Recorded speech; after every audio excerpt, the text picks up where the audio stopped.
Hello, hello. I hope everyone was enjoying their morning sessions. If you're still looking for a seat, there's plenty of empty seats up in the front. We have, I think, four tables that are very empty. So please feel free to trickle up to the front. Don't be intimidated. I hope a lot of you were enjoying your morning sessions. There's a lot of great content with walkable, bikeable, active, healthy, and connected communities. I really appreciate all of you being here today. Again, for those of you who are joining us late, the Wi-Fi is LA Red, Little America Red, and the password is lowercase pineapple, in case you guys need to be sending out those critical emails during lunch.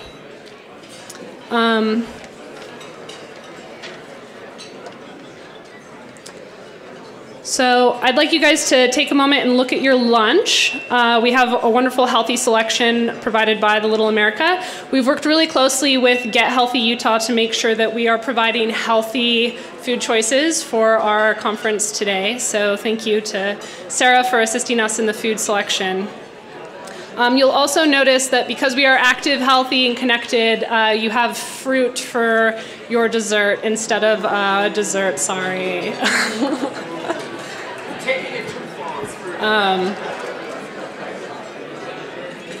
would also like to take another opportunity to thank our partners for helping assist us with putting on this event and bringing all of us together to talk about Move Utah, talk about transportation, land use, and health. So I'd like everyone to give a big round of applause to all of our sponsors. Thank you so much.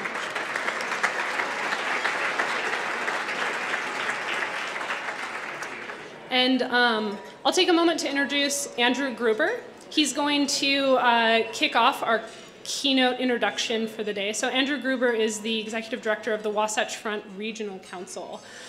So come on up, Andrew. Thank you. Thank you very much. Fruit for dessert. I mean, I'm all for healthy, but like really, that's taking it too far. Really?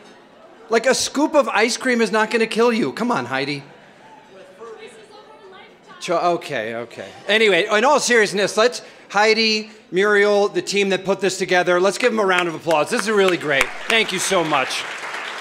You know, I am really excited. Being at events like this give me a great sense of excitement and hope about the future of the region. And I just want to note, you know, sometimes you come to a conference where you're talking about these issues and people say, oh, it's just Salt Lake City. It's only those, you know, liberal spandex-wearing folks in Salt Lake City that care about these issues. But as you go around the room of who's here today, Mike Caldwell, the mayor of Ogden in Weber City, is out here somewhere. Sean Milne, the commissioner from Tooele County. Brett Milburn, commissioner from Davis County.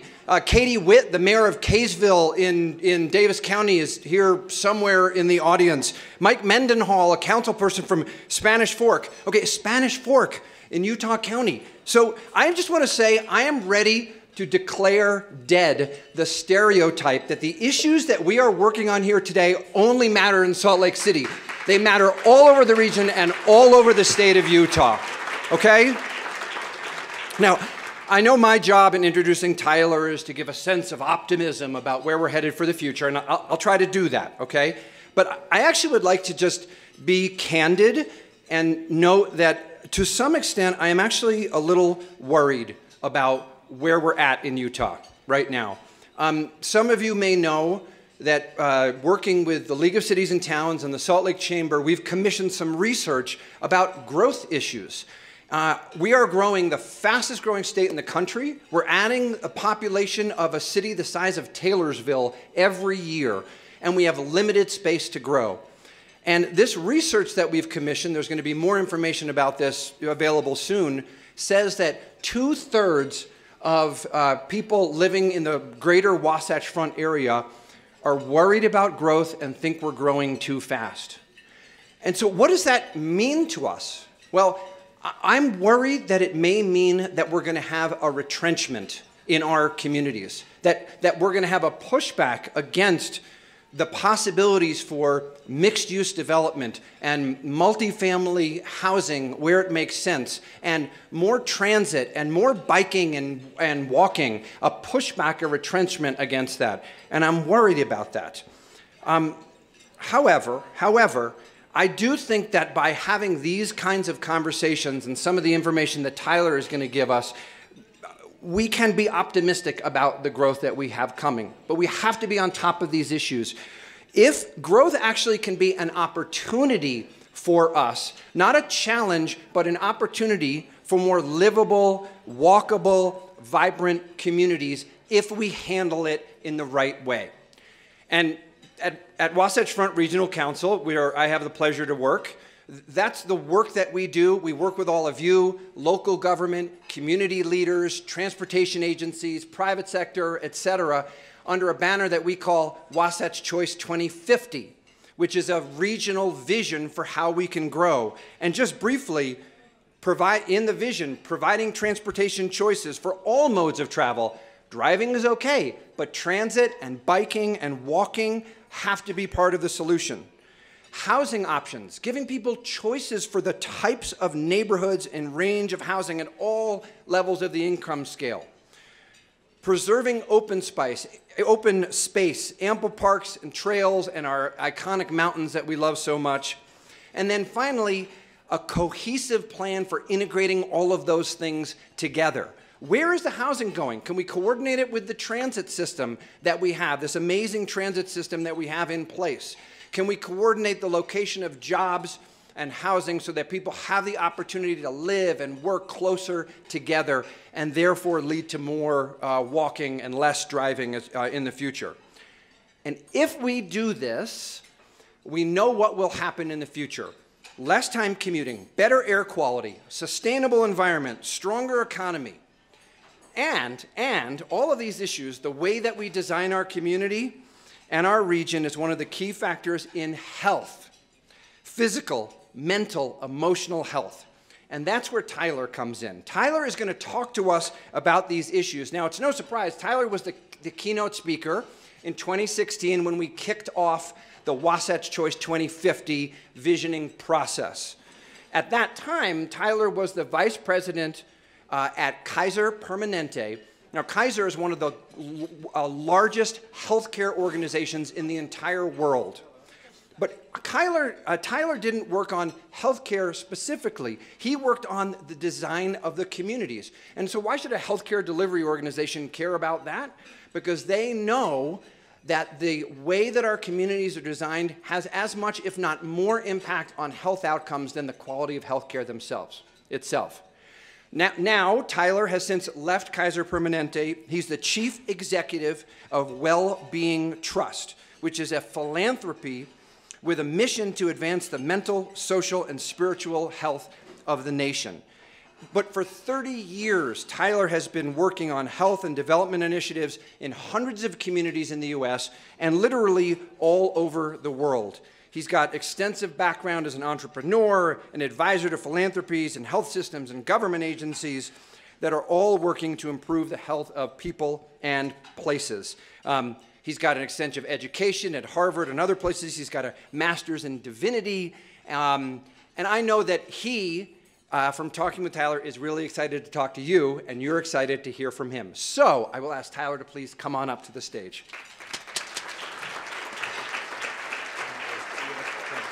That was beautiful. Andrew, you are a star. I'm glad this was on tape. My mom is going to love this opening. What a beautiful introduction, and at the same time as all that, I'm just a kid that grew up in Idaho, just up the road a little bit, and so this Intermountain West matters to me a tremendous amount, and I am looking forward to not only putting some ideas on the table, but opening what I would call with you a conversation of significance. Because I do want to put some ideas on the table, but we want to open it up, and I'm going to open the conversation, and Heidi's going to join me in a little bit down the way to show some data that we hope will be provocative to sort of deepen the conversation. Because for us, the objective here isn't to give a good talk and kind of so we can look back and be nostalgic. Wasn't that a beautiful hour, hour and a quarter? But it would be a conversation that led to something happening here that was different as a result of the dialogue that we're having. So I would like to honor this moment. And Andrew, I think you did a beautiful job of sort of talking about the opportunity with the growth, with what's rising, with commitments of leadership, and at the same time, sort of some of the more challenging trends we're seeing, to view this as an inflection point where leadership is called to rise in ways that we may not be used to doing. Because it is not just going to be business as usual that's going to improve the mobility and the health of this state. It's going to require a level of comprehensiveness and partnership, and as was said this morning by Elizabeth, radical inclusion to actually create some transformation. So we're all in this together. I want to seed that conversation, but I want to stop before we try and assume that I have all the points to make here. So I'm a health person living in the healthcare sector who recognizes that healthcare has very little to do with what actually creates health. Now, we've been talking about that all day. Andrew pointed the role that I played at Kaiser Permanente. Kaiser Permanente is a $60 billion healthcare organization that has 12 million members in about 8 states. Kaiser Permanente is a little different than most healthcare organizations because most hospitals make money when they treat illness. Kaiser Permanente is a health plan. So people pay their premium, and then Kaiser delivers care. Kaiser Permanente, as a model of healthcare in the country, does better when people are healthier. Right? Less utilization of care, keep healthcare costs down, more affordable for others. This is a very virtuous cycle because it causes us to invest, of course, in great high-quality care, but it causes us to invest in the determinants of health in the first place, what I'm going to call community conditions. I don't want to get into a big healthcare debate about what's happening in Utah, but your leading healthcare provider's business model is moving very quickly to make its revenue strategy also like Kaiser Permanente's, such that it earns money from its premium dollar through Select Health, and it delivers care. That means your largest delivery system does better, or will increasingly do better, when this state is healthier. You are looking right now at Medicaid expansion. Probably a third rail topic in this room. I don't know. But I will tell you this, that if you as voters choose to expand Medicaid, you will as taxpayers also be at risk for the health of the community. And what we're going to talk about in this room will be a very important dialogue about what do the investments and policy changes need to look like should you opt to go more at risk by expanding Medicaid and making the choice that you believe people need to have access to care. All people need access to care. So we'll see where you go with that, but you have a real opportunity. So my mission has been to measurably improve population health and well-being, and I've been at that in different capacities for a long time. And had the chance to work in hundreds of communities and a bunch of foundations, and now get to lead one and are making investments. And the other day, we put out a report that I'll talk about in a little bit called Pain in the Nation that made the case that a child, in the last century, we added 24 years to the lifespan of Americans in the previous century. So we lived 24 years longer. In this century, at the current trend rates, a child born today is likely to live less years than their parents. Did you hear that? We are going the wrong way as a nation. And I'm going to point that out. But we are dying earlier despite all of the money that we're putting in healthcare. So my daughter, who is not in that picture, but always in my heart,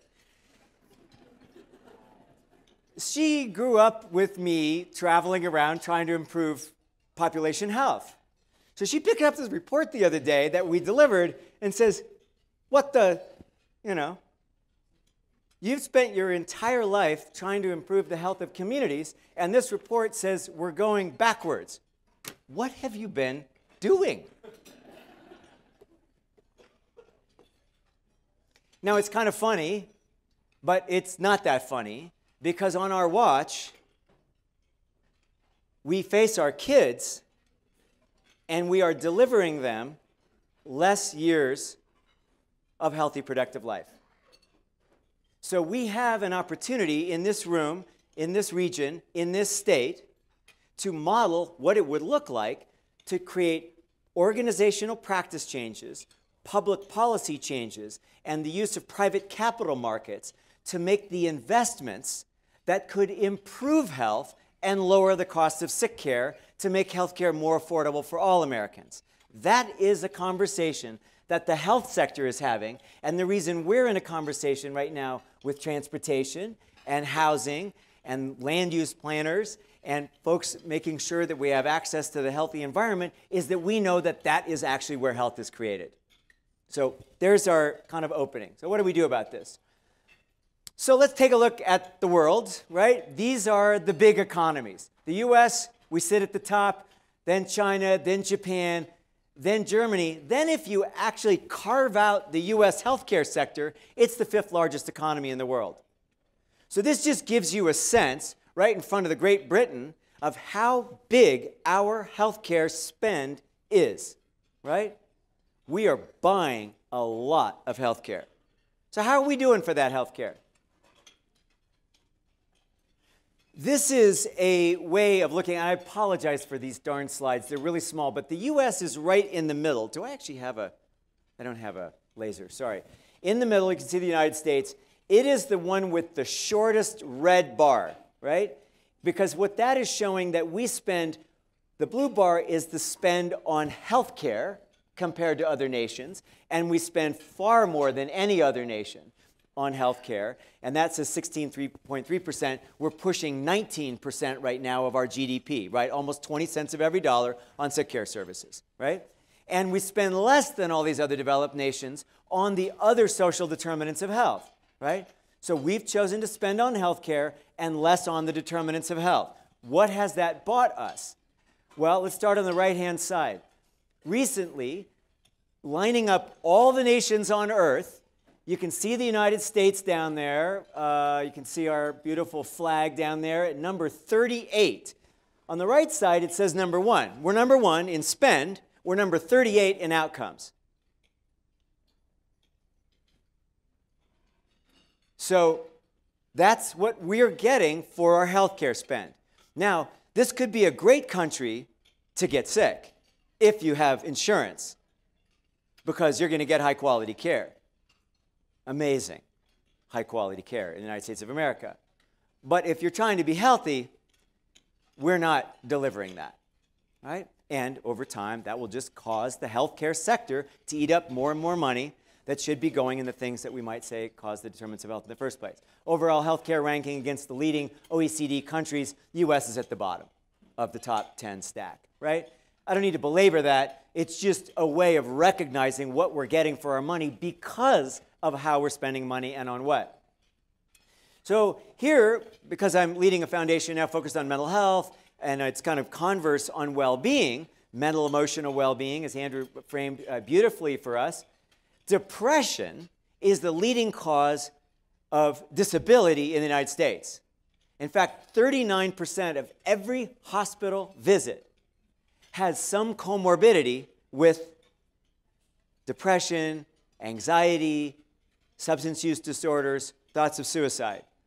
The conversation this morning was not only about, which I loved the panel this morning, and just the dialogue on it was beautiful, because one of the things that we were talking about in this dialogue is that active transportation with destinations that create connection and conviviality, that cause us to ride our bikes, walk side by side, on the way to transit, in transit and connect with the other, as we framed this morning, as well as active means of being in nature so that we can be in the environment as the animals that we actually are underneath, is vital to our mental, emotional well-being.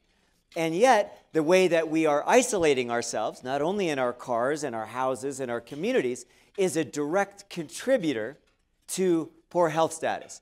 Social isolation is deadly. In fact, it may be the single greatest driver of poor health outcomes, is loneliness. 40% of Americans report not having a friend, a best friend, a confidant, somebody to report to. That's equivalent to 15 cigarettes a day. So just consider yourself and those who are isolated and not connecting with nature, with other people, the kind of things that active transportation doing, being the equivalent of having somebody be a smoker, right? Which is not to denigrate someone who's struggling with those issues, but it's a reminder of the killer that that actually is. Okay. So Pain in the Nation is a report we released. We're only 18 months old as a new foundation. And one of our first projects was to work with the Robert Wood Johnson Foundation and Trust for America's Health and the Centers for Disease Control and Prevention in chronicling how well are we doing as a nation mentally, emotionally. Pain in the Nation chronicled that over the last decade, 1 million of us died from suicide, alcohol, and opioids. 1 million of us. At current trend rates, in the next decade, 2 million of us will die. So on top of everything that we're doing as a country, including trying to fix the opioid problem with prescriptions, which is important and necessary, but nowhere close to sufficient for dealing with these diseases and deaths of despair, that what we are doing right now as a nation is essentially allowing hopelessness, loneliness, isolation, and despair to kill us. And it's not only those diseases, it's impacting obesity and hypertension and diabetes and other conditions we've been talking about with active transportation. You get people more physically active, they're less obese, all these other conditions. And yet, we have a fundamental problem with mental health because being on the couch, eating too much, smoking is how people are self-medicating against their underlying depression for want of human connection, for want of being in nature, and want of the very things that active transportation and beautiful community design that connects us brings. So hopefully this is a connection not to lay responsibility or causality on transportation, but rather to say that what we're talking about in this room is one of the most powerful direct contributors to improving health, lowering sick care costs, and making healthcare more affordable in the country, besides getting people mobile and out and connected. Okay, let's get into this a little bit. What creates health? We know this, right? Oh, sorry, the slide's a little bit off, lost a little bit in the formatting there. But it's a reminder that over 70% of what creates health in the green and blue bars on the right, or pie slices, have to do with socioeconomics and health behaviors, right? What we eat, how we move, what we put in our bodies, right? And the necessary conditions are those on the right, mobility being central among them, right? 10% of what creates health has to do with access to medical care. Now, that doesn't mean that access isn't important, because what you're going to be choosing around Medicaid is going to be a very important choice. Do you believe that people ought to have access to health care and have a medical home? That's really the question before Utah. Do you believe that that should happen, that people should have a doctor, right, in a meaningful way? And when you're sick, it might as well be 100% of what's needed. But it's just a reminder that most of what creates health is not medical care. That in fact, it is all of these elements. And over here on the right-hand side, access to public transit and active transportation is a center part of that because place actually matters. And so when we look at the 4 major diseases and the 4 risk factors behind them, unhealthy diet, physical inactivity, tobacco, and harmful use of alcohol and drugs, which we're using to self-medicate against our lack of connection to nature and each other in this way, to a great extent, active transportation becomes a fundamental conversation, and we need to disrupt the defaults. I have loved the conversation in this room all day because it has been about choice, right? People ought to have choices, right? I'm not going to do a big call and response here right now, but in many communities across this state and across the country, is active transportation a reasonable choice to get to school, get to work, do your shopping, do what you do? I mean, could you really use the bus or your bike or walking? Or does it really depend upon the car? Right? So what we have actually is a nation where most Americans don't actually have choice. And what the conversation is here is allowing choice such that if you want to drive your car or need to drive your car, that's it. But walking, biking, a bus, a train, other forms of active transportation become a meaningful choice. So that you're actually giving people in Utah the ability to use active modes of transportation, not telling them what they need to do. And that matters a lot. So here's a Place Matters slide from a community I've done a bunch of work in over the years, just outside of Cleveland, Lyndhurst, Ohio. In the Tonier area of Huff, this area, less Tony, the average life expectancy is 64 years. Low income, mostly communities of color, 64 years. In the fancier area of Lyndhurst, life expectancy is 88 years. Right? 8 miles, 24 years. Place Matters. I live in the heart of downtown Oakland, and I walk and bike everywhere.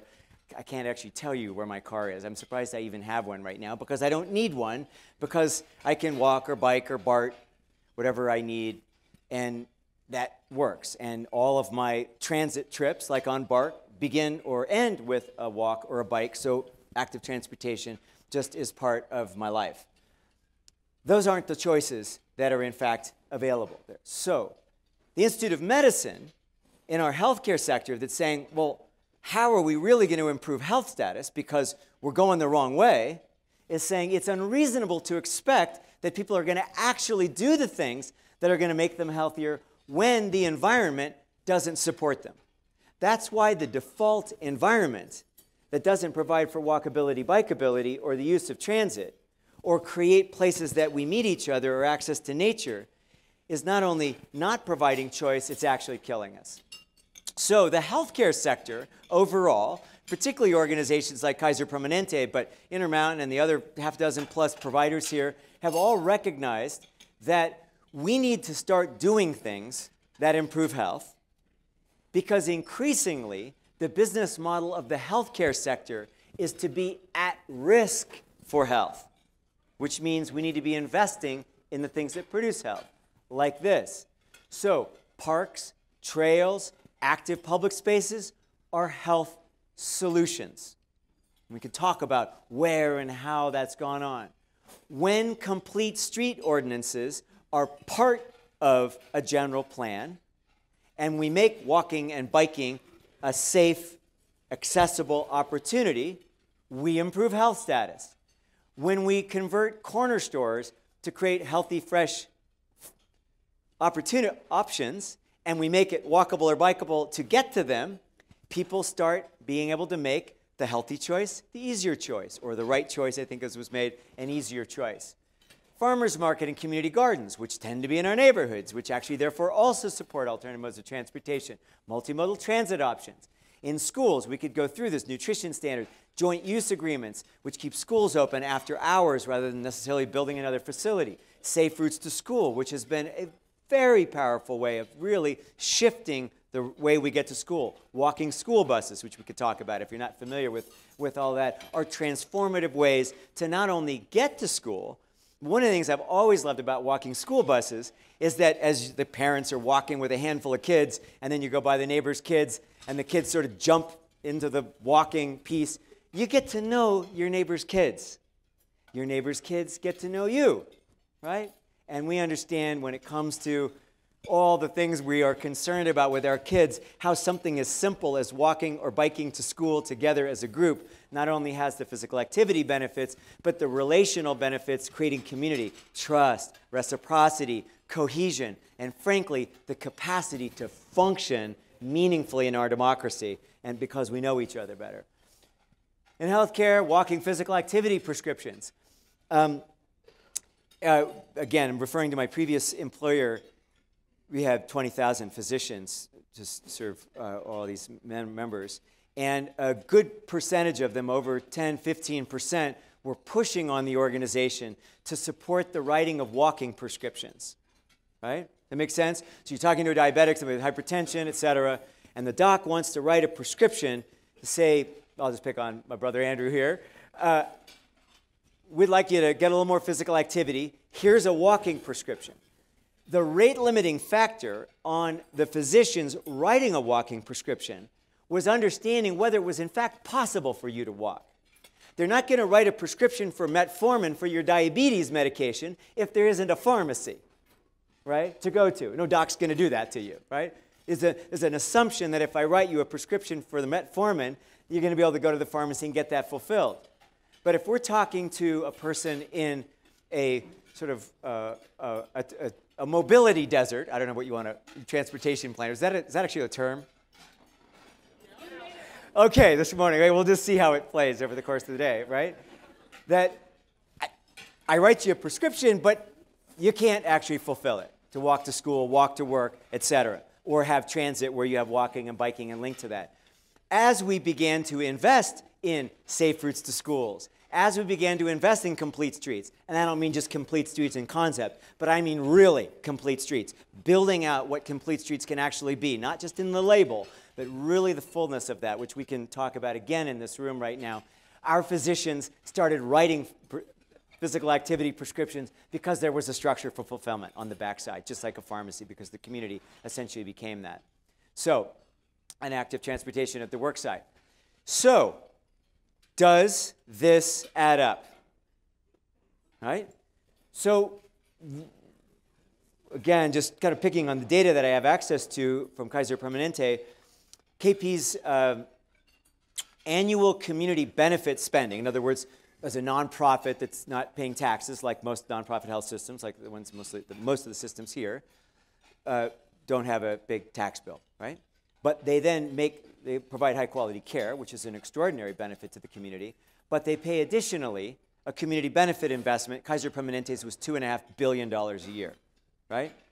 So we said, let's take a look at that $2.5 billion of spend over the last 15 years, and has it created sustained behavior change? In other words, are people eating healthier, moving more, cutting their tobacco, moderating their substances, and, of all this stuff, walking school bus and active, all this, has it all added up? So here's what we started. I'm going to pick on food first. So in other words, we're trying to talk about changing people's behavior, right? And actually, before I go down this path, I just want to say something.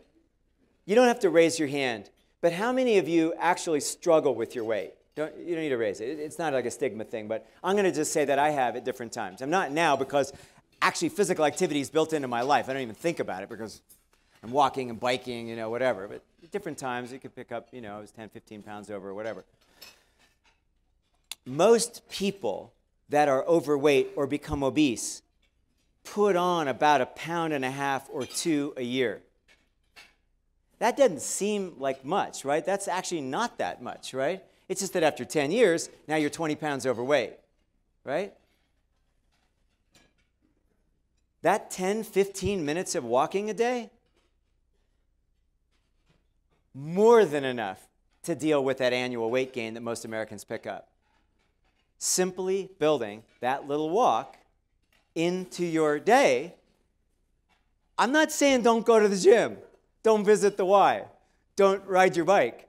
Do all that for fun and joy because it's beautiful and because it's great for you and you feel better mentally, emotionally, physically.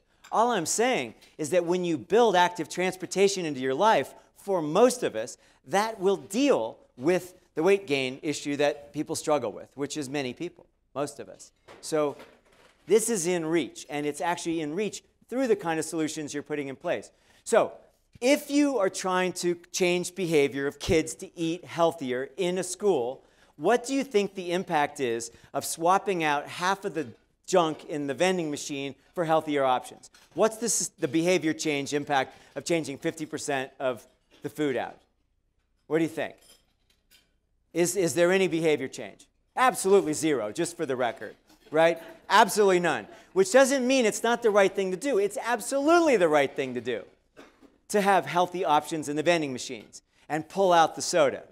Sugar-sweetened beverages are the leading cause of childhood obesity. So the soda business, in fact, you know, here is people in the West, we don't like to subsidize business.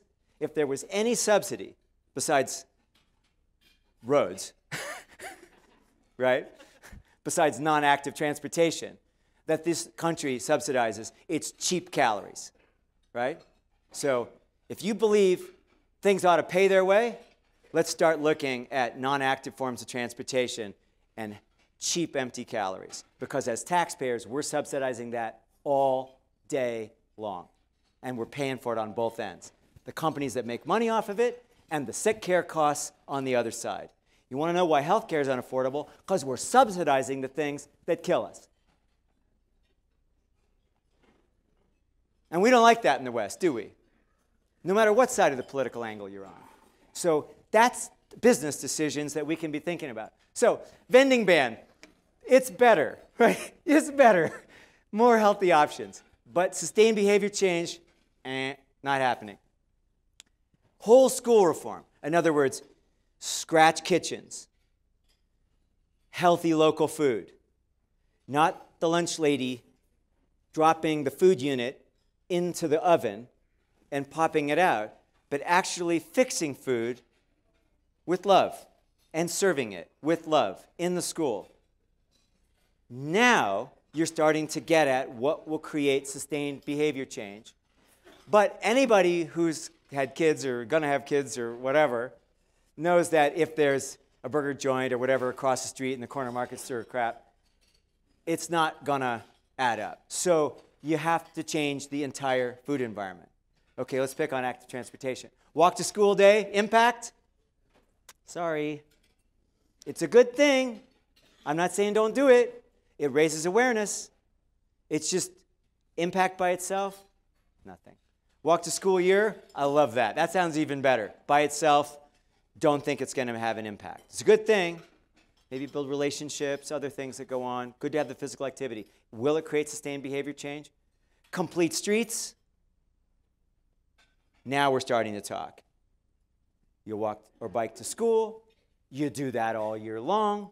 You have complete streets that make it possible to have routine walking and biking, people connecting on the way, and physical activity. 4% of American youth meet the Surgeon General's recommendation for physical activity every day, because our school policies don't even support that. So when you actually combine active transportation, environmental change in complete streets, and policies in schools, then you actually deal with obesity. Anybody in here could tell me what is happening to obesity rates in Utah for children? Up, right? I mean, somebody, do you have the, I mean, I know, because I'm originally from, I live in Colorado a long time, that a lot of us healthy states, yeah, maybe you can help with that. You're less than the national average, but you're increasing at the same rate as the nation. In other words, we've been better, but we're not doing better. And we're on the way to the rest of the nation. We're just 5 years behind, so we're just going to lag the nation. Yeah, and the nation, by the way, by 2040 is slated to be 60% obese. You think healthcare is cost expensive now? Wait till 60% of us, 2/3 of us are actually obese. Right? That's why the solutions are here in this room, not in healthcare. All right, so that's actually it, sustained behavior change. So, Kaiser Permanente, this is where I started the story, sorry. We were looking at, do all the investments we made add up? And what we were finding is that most of the things we were doing, a little vending machine here, a little school physical activity over here, tinkering with a complete street over here, or a handful of walking school buses, was not adding up. Good things, not changing behavior, and not moving the needle on health outcomes.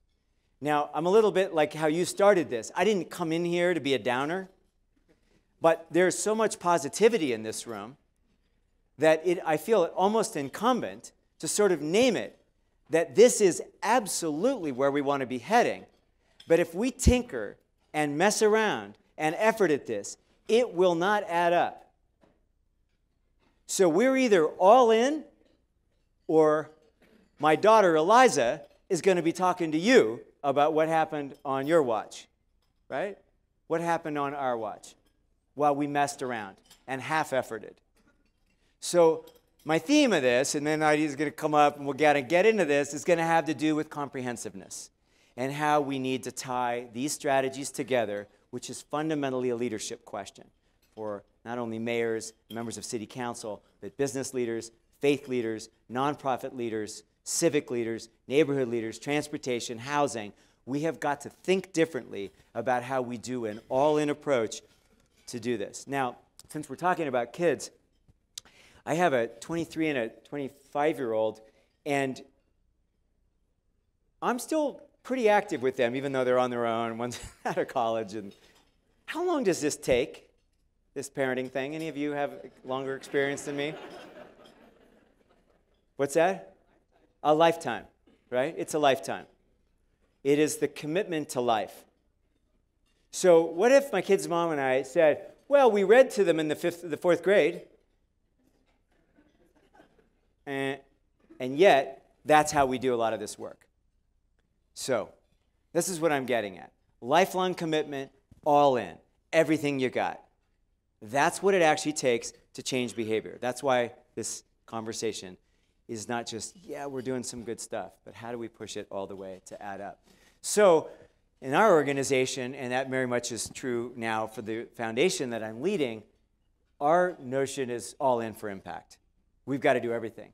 We've done good things, good for us. We've made an impact, no, some, but we need to be accountable for all of our impacts.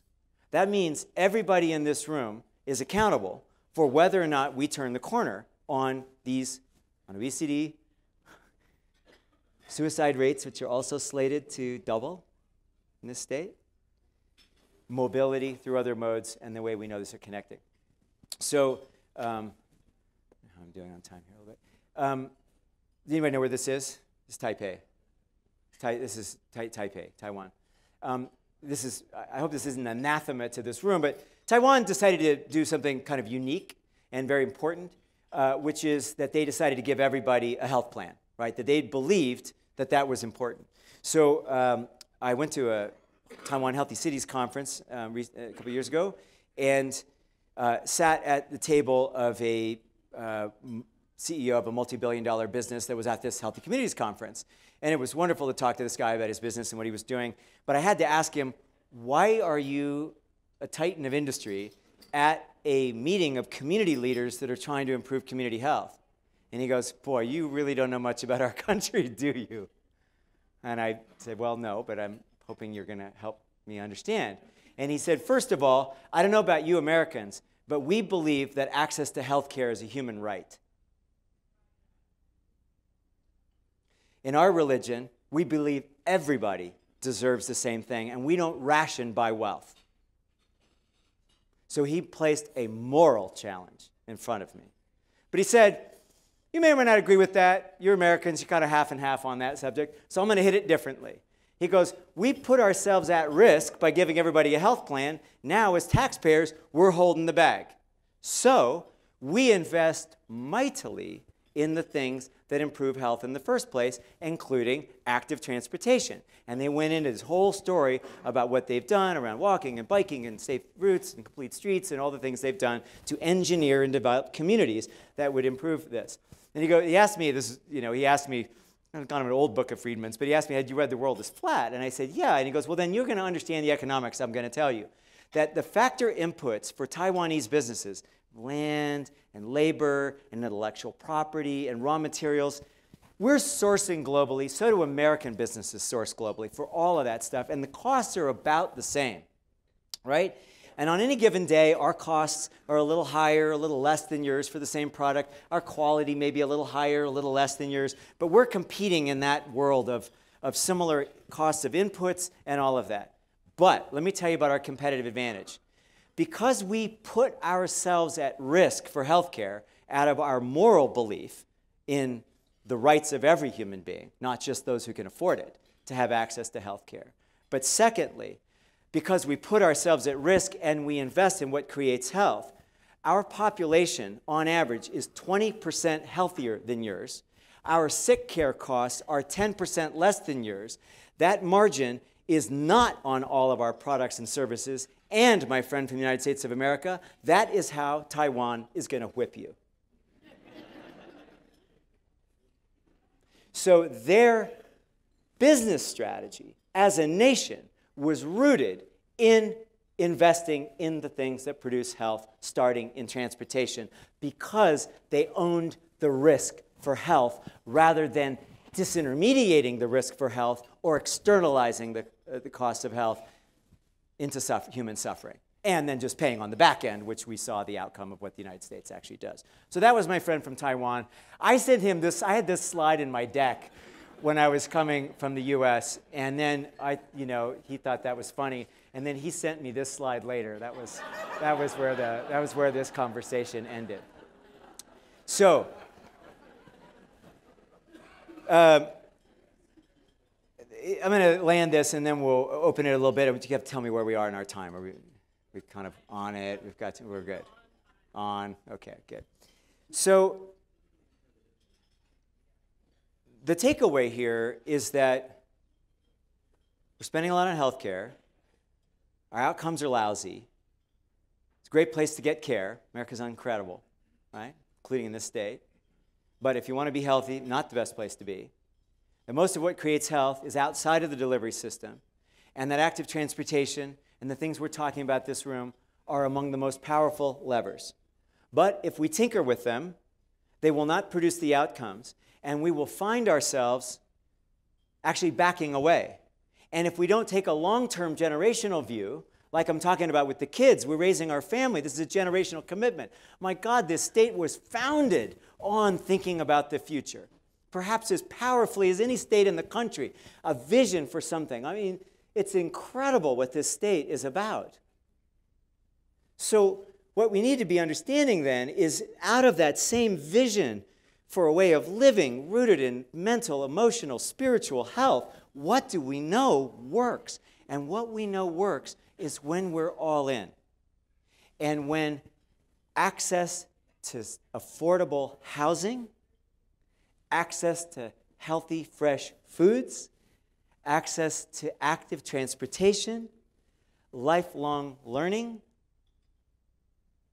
And that means everything from the nurse family visit at T-minus 9 months when mom figures out she's pregnant and what's in the fridge and how's she doing and is violence in the household and is it set up for her to be able to give healthy birth and support, to that early childhood care, to daycare, to good schools, to the mentoring. That's called a potentiation pathway. And families of privilege put that together for their kids all day long, right? That's what we do. You don't have to be wealthy, but it's what we do, is we find ways to knit all of those things together for our kids. If you're one of the half of Americans who are on Medicaid, or not, you don't have access to that. And so that potentiation pathway of human well-being is truncated. So that's on this. Civic muscle, using our democracy to make policy and investment choices that invest in health in the first place. When we do all these things together, we can measurably improve health and lower sick care costs. But the co-benefits are what's exciting about this. When we do these things at the same time, when we have the health sector investing in healthy, fresh foods, physical activity, and the things that create human connection. When we have the education sector create lifelong learning. When we have an environment that's safe and accessible and toxic-free, and people have ability to sort of go there and be in nature and have nature do its wonder on us. Economy with opportunity, energy and transportation. Good solutions solve many problems. Active transportation not only solves our mobility challenges, it solves health and other challenges at the same time. So in the world of policy change, what we're interested in is complementary benefits. We're interested in solutions that solve multiple problems at the same time. And that really is the theme of this conversation here. So before Heidi comes up and puts some data on the table, I just want to see if there are any questions or comments about anything I said. You want to take me on something or ask a little bit more. Floor is open. Any thoughts or questions on what I've said so far? Please. Who's doing it right? Who's doing it right? Great question. Different communities in different ways. I'm impressed by Oklahoma City. Oklahoma City's mayor, conservative red state, beautiful. He started by wanting to lose some weight himself. I've actually known Mick Cornett for 30 years because we did some work early on back in Oklahoma City. Wonderful guy, conservative guy, running for governor right now. He wanted to lose weight, and he wanted other people to lose weight because he could see how sick care costs from obesity and diabetes in Oklahoma were breaking the bank of Oklahoma, right? Not the bank, but the collective pocketbook of Oklahoma. So it didn't just stop with all his physical activity stuff. Take a look around Oklahoma City, where he was the mayor. Bricktown, the walkability, the bikeability, the transit, the regional planning. When I first started working in Oklahoma City, there was no regional thinking whatsoever. It was Oklahoma City and more and all these places, no functioning as an economic region. And yet they were competing economically for jobs against Denver, Chicago, or Dallas, or wherever else.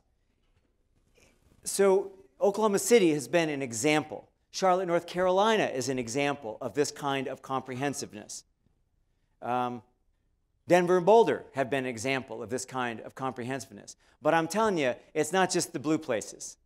It's the red places too, like Oklahoma City. That, Des Moines is a very good example of comprehensiveness. 30 years worth of this kind of planning and decision making. And it's a work in progress. They're fighting every day. But those are states that have seen the growth rate in obesity not only flatten, but begin to decrease. Other questions, comments? Sorry, a little bright. Yes, please. While you're coming up, I lost track of time. When should you be coming up here? 5 minutes? Okay, great. Please. I had a quick question on one of the slides. Yes. So we were spending number one. Cuba was like at the bottom, like 118 or something like Yeah. that. But their outcomes were about the same as ours? Yeah. How does that happen? Because they invest in primary care. Something that we could learn from. Yes. Now, a lot of us are challenged by Cuba, right? And their politics and all that kind of stuff. Let's put all that aside for the moment. Cuba made a decision, mostly because it couldn't afford expensive medical care, right? I mean, they've been essentially broke for decades, right? They can't afford the kind of medicine we have. So what they did is they trained physicians, and they make so that their ratio is one primary care physician for every 1,000 people, which is a better access than our own. And they make primary care available to every Cuban. Prenatal care, visit, and essentially they have not invested in big expensive medicine. They invest in low medicine that actually supports physical activity, nutrition, healthy birth, anxiety, depression, the kinds of things that most of us struggle with every day, not the expensive end-of-life stuff. And so they spend pennies compared to us, and their outcomes are the same because they invest in it. And frankly, primary care is not profitable. But that's not their motive.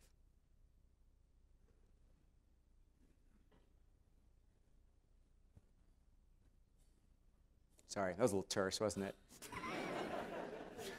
I'm not, whatever. I'm not the massive fan of Cuba. I'm just saying I am deeply impressed by what primary care has done with pennies on the dollar to create a healthy population that's just as healthy as our own. That, to me, is significant. It's worth looking at. Please, sir. Oh, yeah, you were going the other way. Got you. Over there, please. Hi. I'm wondering what role people's time plays in using public transportation versus, driving. Yeah. I know in bigger cities, it is faster to use public transportation, so that's an incentive. But when you're, in Utah, sometimes it's a lot quicker to get to work if you drive. Yeah. And then I guess my question to follow up with that is it just that person's responsibility, or does society at large have a bigger responsibility towards that time? Like, are there any incentives? Is anyone working on This is a great question and really multifaceted. First of all, it can be quicker to jump in the car and go somewhere. We all know that, and we all do that, right, from time to time. I will tell you right now that transferring around the Bay Area where I am, it is absolutely not a time saver to jump in the car, nor is it a cost saver because of the cost of parking and all of that. So there are incentives built in that economic region to actually using transit, which is why I would tend to do that and why most people do. But we have another problem, and I'm going to pick this on time because I have a good friendship with the security guard in the building that I live in right downtown. And I've gotten to know this guy over the last handful of years and show pictures of their families and all this kind of thing. I've met his kids. And he told me the other day that he's going to have to leave this job because he can't actually afford housing inside of the range of BART, the Bay Area Rapid Transit, right? So this guy, security guard, he's bonded, he's got a salary, he's doing okay, but because of housing affordability, he's had to make 4 moves over the last 10 years, further and further out, and in order to have a household that's big enough for his family of 4 or 5 kids, he's now outside of BART. So 2 things. One is now it really takes him a lot of time to work, and he says he's missing almost every single school event for his kids in order to be able to do that. So talk about time. He's lost time and dollars and all of that because he lost his multimodal transit option as a way to get there. So, and I don't know about government has responsibility. That's a beautiful conversation to have over the rest of the day here. But I do believe that as citizens, we want to make sure that everybody has a full range of choices so that they can make a healthier choice if they choose to. Please. Hi, thank you. Wonderful conversation. Thank you for bringing it to us. I want to talk a little bit about Sundays, which is kind of a unique dilemma here in Utah. As you go around the community, you see parking lots at churches that are full, which is wonderful because so many people, that is, part of their social network. It's good for health. You bet. But on the other hand, the parking lots are full. And the challenge is that for at least 60 to 70% of the population, nobody lives more than about 2 blocks from that church. Right. And so I've been trying for a lot of years Right. to try and bring this into the conversation in our faith communities. Yeah. Right. And I would love to know if you have some thoughts Yes. or perspective about Yeah. how we elevate the discussion of walking to church, walking Right. to youth activities, walking to Cub Scouts and Girl Scouts and everything else within those community centers. How do we elevate that conversation in our faith community? I love this question, and I hope everybody is thinking of what solutions might look like around this, because I think our faith leaders have a unique position and opportunity and authority to speak powerfully to our mental, emotional, physical well-being as people who minister to that every day. So first of all, I believe that that is very much the domain of our faith community to actually address that. And just as there is fundamentally a spiritual mission to talk about our connection to creation, there's also a conversation about how are we doing every day? How are we feeling? How are we showing up? Because we know if we're depressed or anxious or overweight or we're using substances, we're not showing up in our households the way we want to be. We're not showing up in our workplaces the way we want to be. And those faith leaders that are finding their voice and maybe sharing their own story of how they're struggling with food or physical activity or tobacco or something, if that's in fact, or where they've experienced others struggling, are making that a safe conversation. Because I got to tell you, there's so much stigma around some of those dialogues that it's actually hard to have it, and yet no one's better than a faith leader to open a difficult conversation. So I think it's really important. So the question is, what can our faith leaders do? The leaders of and I'm going to give an example from Oakland. It's not LDS, but it's a African American Baptist, primarily a Baptist church in Oakland, kind of close to where I go, and I go there sometimes because I love the singing, and it's just the spirit is so beautiful in that church. That they said, we are going to eat differently. So they not only started gardens at the church, they have encouraged people to start their own gardens. They've been partnering with the schools in the neighborhood about doing this. The food that's being served after service is now healthy, fresh foods, so that they're giving healthier options, and they're modeling this. We see more riding bike, I don't know, but walking. And in fact, a walking school bus, that's one of the things they do, is a kind of they use the walking school bus model to walk to church, because in this case, it's probably a 7 or 8 block catchment area where most of his flock kind of came from. And then what we did, what Kaiser Permanente did, and I was kind of in the thick of it with this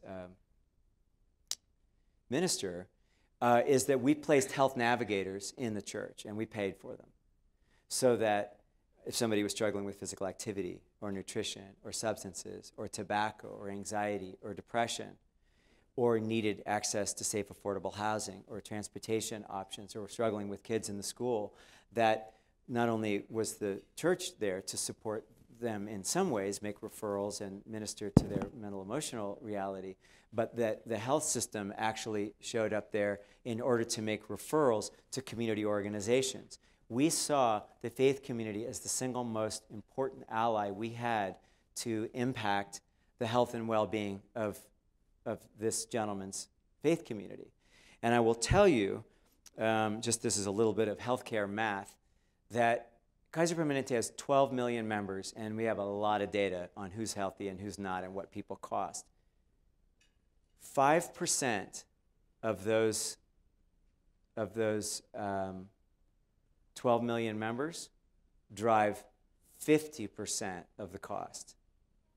1% of those 12 million members drove 27% of the cost. Now, human suffering is the more important conversation here.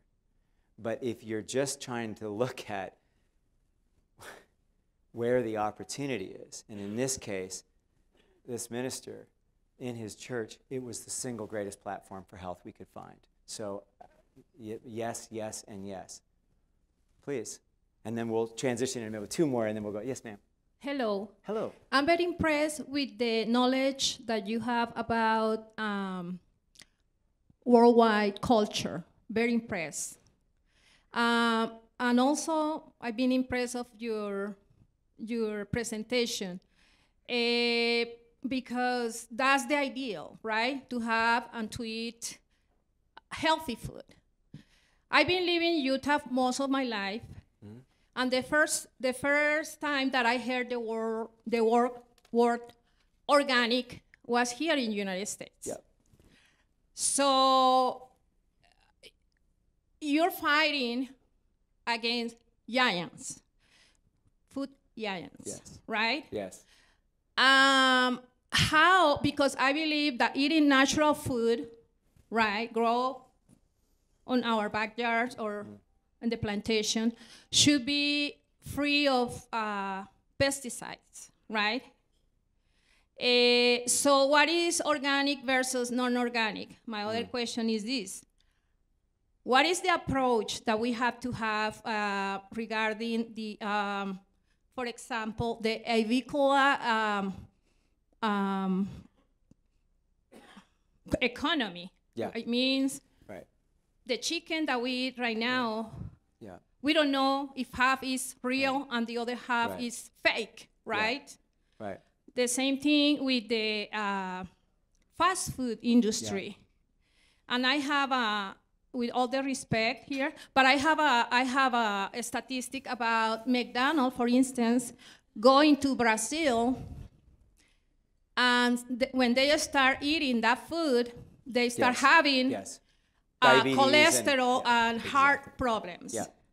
So, Gotcha. so yes, I Thank would like, you. yeah, thank you.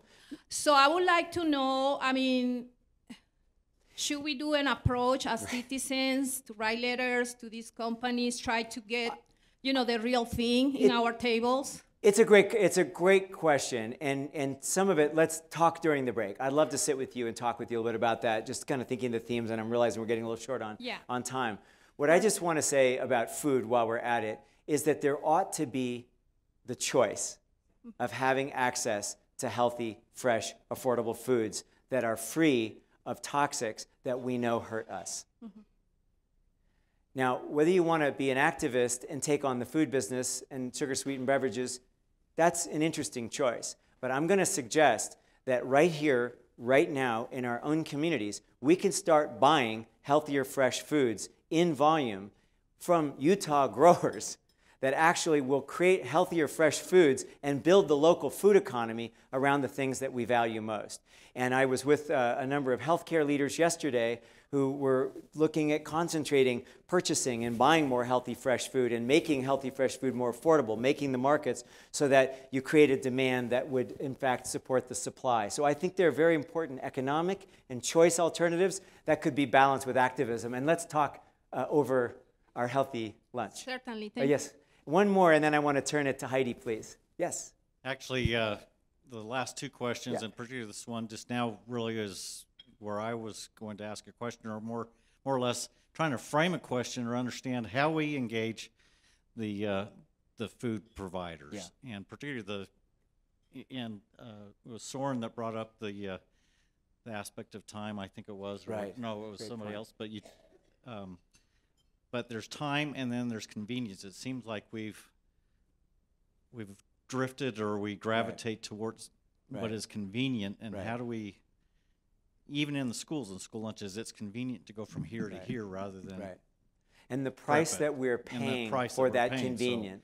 So what is that discussion, particularly with those that are mass producing food, and how do we influence and change that? I think it's a really interesting conversation. It kind of takes me a little bit to where we were at the end, that there probably is a room for those that want to sort of take on big food and inputs and the subsidies I was talking about before. I struggle with subsidizing cheap empty calories because we pay for it in the healthcare tab, and it's disintermediated or externalized by food companies that are quite profitable.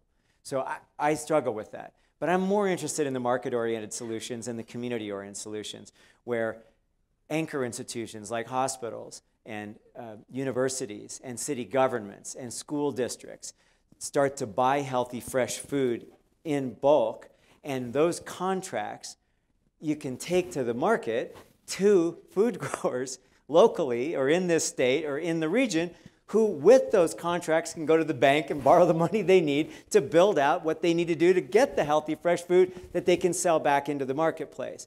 I'm going to suggest that that is probably the most powerful way we can change the food economy right now. And I am seeing that in my own community. Just up the road from Oakland is a town called Richmond, whose income realities and health status is among the worst in the nation. All the healthcare providers group together that buy food. We helped start a company that has over 200 employees now. Almost all of them are out of jail, right? So we're reclaiming human lives that are working in this business. The business itself is a cooperative, which means that those people not only have a job, they have a shot at owning part of the company.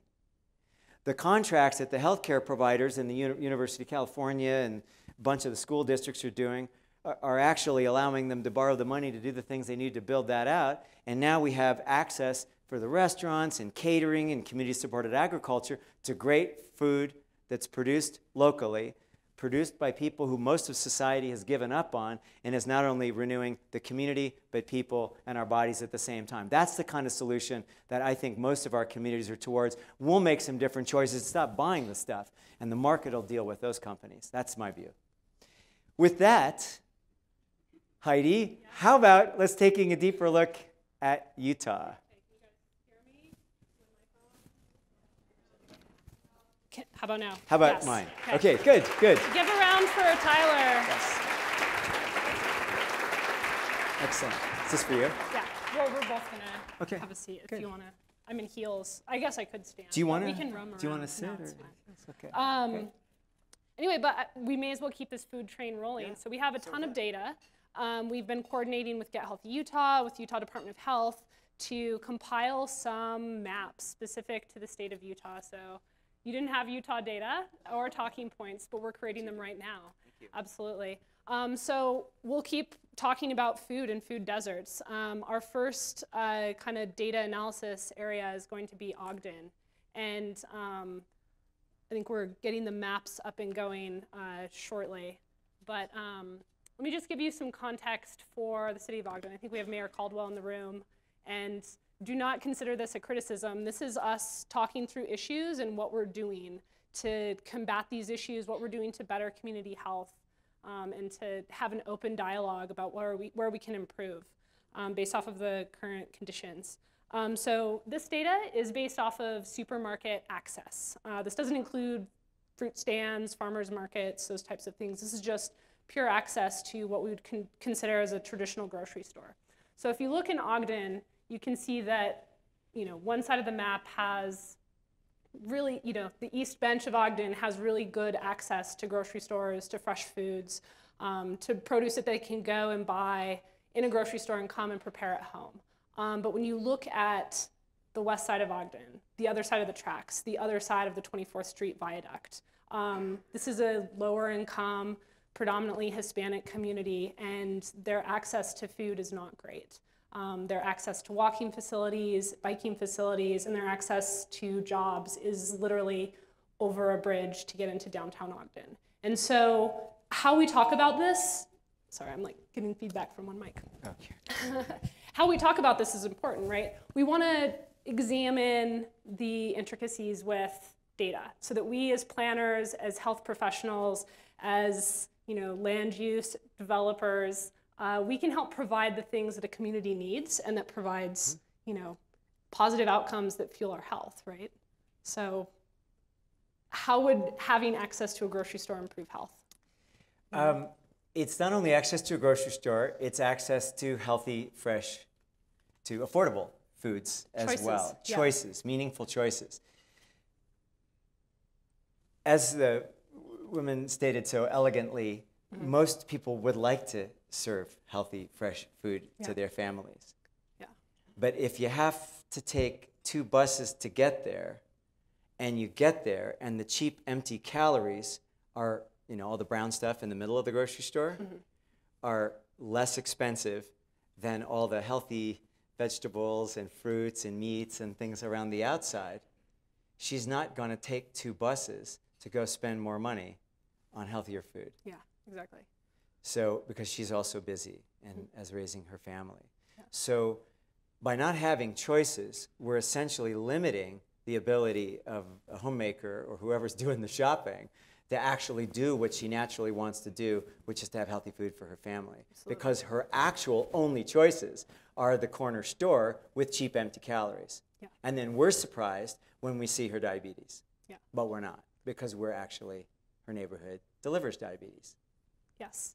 And a lot of times communities like this experience higher rates or frequencies of 7-Elevens, quick corner stores, right? They don't have a lot of access, but yet that's the easiest choice and the most convenient choice, especially for busy people, single moms. And so we not only have food deserts, as we talk about, but food swamps that are filled with the fast food and convenience that we have. So we're actually taking our deserts and putting junk in it. Yes. Yeah. So to talk about some of the positive things that are happening in Ogden, with our Move Utah program, we've been engaging with the Weber Morgan Health Department and doing surveys to low-income people and to Hispanics in the community to see how we can engage them in the transportation planning process. Where do we go to them? So we're in food banks, we are at schools, we're working to get into churches so that we can engage the people that don't have the time and the energy to step out of their day-to-day lives to be involved and ask for the things that they desperately need in their communities. So to your point on radical inclusion, right? Like we're stepping out and we're trying to seek out the groups that haven't traditionally been involved in the planning process so that we can deliver the things that they need to better their health outcomes and to better their quality of life in their communities. So congrats to the Weber Morgan Health Department and to the City of Ogden for actively working on these things. And let's continue to work on these things. All right, so we're going to toggle up to Cache County, Logan. We're going to look at Logan really quickly with some data. So I'm going to pull up a walkability map. So let's talk about Cache County. We have some Cache County people in the room. I see Dayton, wave your hand. Cache County is an interesting context. It's a rural area, but it's kind of an urban downtown. It's a college town, lots of smaller blocks. A lot of the Reed Ewing was here earlier in a session talking about the Ds: density, distance to destinations, street diversity, and diversity of land uses. So all of these things help promote a walkable environment. And there's a college, there's schools, there's local businesses. There's all of these things that kind of help curate a walkable environment. And this can have impacts on our health. So if we toggle over to our life expectancy tab, we can see that Logan has really high life expectancy. Even though they're facing some of the environmental challenges that we are, Cache County is a non-attainment air quality area, the same way that Salt Lake County is. And even though there's kind of these barriers to what we would consider positive health outcomes in Logan and Cache County, there's really high quality of life and higher life expectancies. Yeah. So. I would be very curious, given the nature of the community and my just knowledge of visiting those communities sometime, is about connection. Yeah. And whether the sense of belonging and identity, part of something more broad, lack of isolation, is actually a really important factor of what's delivering outcomes. Yeah. Is the factor of actually community itself. Right. Yeah. And I know that Dayton might be able to speak to the context of this a little bit more, but they've been doing a lot of work with active transportation planning, community engagement events. They have a bike dyno round and active transportation bike tours and walking tours and a lot of engagement opportunities to get people out and connected to their communities. In addition, we're doing a lot of corridor planning work with UDOT planning generally. So we're looking at the goals and objectives for what Logan and what Cache County want to see from US 89, which is the UDOT roadway that goes in the middle and into the heart of that city. So we're doing some work, but we need to do more to be inclusive and to really weasel out and figure out what are the best transportation solutions that we can provide to the community to help them reach their goals for health. We have created these maps, and they will be published live up onto the Move Utah website in the next probably 24 hours. And we have a computer and monitor out in the lobby if you guys would like to zoom into your own municipalities and have a discussion about health and these outcomes, some of these tough things. So, yeah. Heidi, I just wanted to say, what you've built here and the team that you're part of is a way of telling a story that's a whole picture, right? When we correlate the data from health with transportation and food access and community, the way you're doing that, we have a story that begins to become whole. Yeah. Right? That we're not just seeing a piece of data on education or outcome or health or transportation. We're seeing things in relationship with each other, which actually matters. And the thing that I love most about what this is, it also lends itself to story. And one of the things I would hope to see and challenge to see in the next round is to actually have narratives and film clips of people describing what it means to live in a community that has these data points, so that we not only have the sort of cognitive side of here's what the data is showing and here are the outcomes and all that, but the human stories that actually animate. This is what it's like to actually live here and do that, or have to take 2 buses to get to the grocery store, or that would help us connect even more. So we could totally wrap that in. This is fabulous, so congratulations on pulling this together. So we have one more municipality that we want to highlight. Not that we're done. Okay. We can be not done. done. But we'd like to just feature Taylorsville real quick. Okay. So Taylorsville is kind of an island of inactivity. And when you look at the transportation context around Taylorsville, right, there are some big UDOT roadways that go through this community. We have 215, we have Bangerter Highway, we have 54th South, 2700 West, right? Like we have some big roadways, and from a safety perspective, a lot of people don't really feel safe biking on facilities like that, or walking along roadways that are that large and have that volume of traffic and that speed of traffic.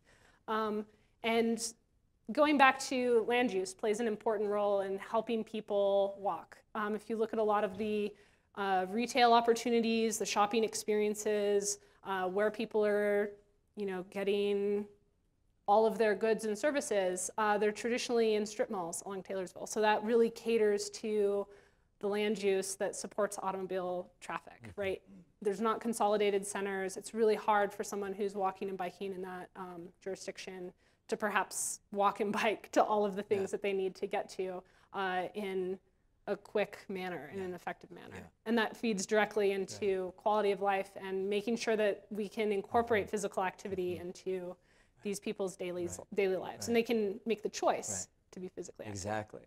And you're sort of reminding me that it's kind of picking up on where Andrew started this, that the growth rate of this state actually becomes the opportunity as how will we grow? Yes. Will we grow in ways that we know drive poor health and higher costs? Or will we build in a way that not only has us healthier, but more connected and more convivial and all the things that we actually care about most? And so this moment for Utah, I don't, are you almost done? I didn't mean to try and close. You're not. Take it away. Okay, good. Is that this moment is really a legacy moment, I think, for Utah, which is with the growth rate, with the sort of competencies, the knowledge, the awareness of what is actually working, the leadership that is being brought to bear. There's really a legacy moment to say, here's what we've inherited. We've inherited an extraordinary state of great beauty and possibility and opportunity. What is the legacy that we're going to leave to the next generation? Are we going to leave a physical form that we know takes us down the wrong path, or are we going to build a physical form that helps us be active, healthy, mentally, emotionally, physically, and a state that is thriving economically because its people are healthier and it's attracting who it wants? So this is really, I think, sort of, again, I would call a legacy moment for who and how do we want to be, because we now know too much. And I'm going to suggest this, that now that we know that the current path or paths of development, like you're describing, build poor health, and we are aware of a path that builds better health, it is an ethical question of, shall we continue to default the old way, or are we going to face what we now know works and lean into that? And I believe that is an ethical challenge, which means that's a leadership challenge, and I'm excited by what is happening. Great. So. Well, thank you, Tyler, so much for your keynote today. Thank you. I'll give a big round of applause.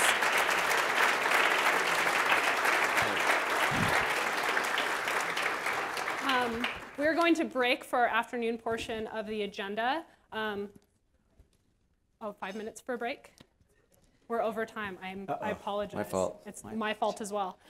So we have our mobile tour kicking off this afternoon. My cargo bike, Betty White, will be taking water and snacks along on that trip, so do not fear.